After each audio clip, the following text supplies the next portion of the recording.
তো hey guys, একজন মা আর মেয়ের মধ্যে কতটা ফ্রেন্ডশিপ গভীর হতে পারলে তিনি তাকে চিটিং করতে হেল্প করেন। তো গাইস, এরাই আবার এক্সাম দিয়ে রেজাল্ট ভালো করে আবার চাকরি না পেলে বলবে যে এক্সাম ভালো না, সরকার ভালো না।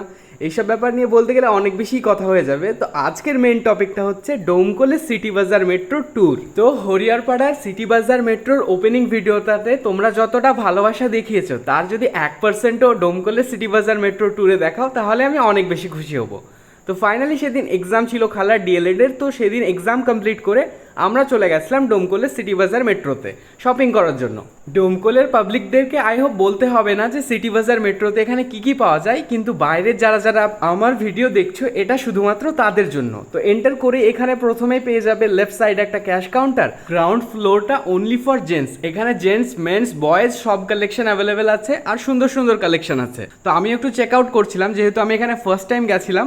আর ডোমকল থেকে যারা যারা দেখছো না একটু প্লিজ কমেন্ট আর লাইক করে দিও। তো যাই হোক, খালার সঙ্গে শপিংয়ে গেছিলাম, তো খালা এদিক ওদিক করে বেড়াচ্ছিল আর আমি যেহেতু content creator mainly video shoot করার জন্যই গেছিলাম, দ্যাটস ওয়াই চেক আউট করছিলাম। তো ফর্মালসগুলো বেশ সুন্দর লেগেছে আমার কাছে। শপিংয়ের জন্য যদি আমি যেতাম তাহলে হয়তো একটা দুটো নিয়েও নিতাম।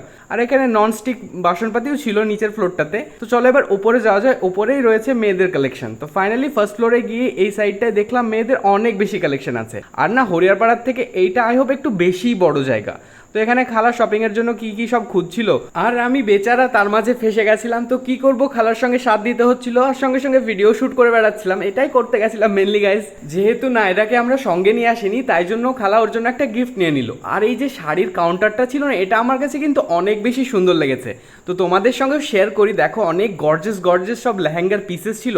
এগুলো দেখতে অনেক বেশি সুন্দর লাগছিল আমার কাছে। তোমাদের কাছে কেমন লাগলো একটু রেটিংস করে জানিয়ে দিও। শাড়ির কালেকশন দেখতে দেখতে একটা কথাই ভাবছিলাম যে আমি ছেলে হয়ে এত এত কালার আর অপশন দেখে আমি কনফিউজ হয়ে যাচ্ছি, মেয়েরা তো কনফিউজ হবেই। তো যাই হোক, এখানে ভালো ভালো ব্যাগেরও কালেকশন ছিল, এগুলো দেখতেও বেশ সুন্দর লাগলো। কারো যদি গার্লফ্রেন্ড থাকে তো এখান থেকে কিনে নিয়ে গিয়ে গিফট করতে পারো, সে অনেক বেশি খুশি হয়ে যাবে।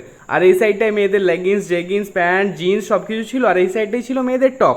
আর বাচ্চাদের কালেকশনগুলোও ছিল অনেক বেশি আই ক্যাচিং মতো। তো আমিও সেগুলো চেক আউট করছিলাম।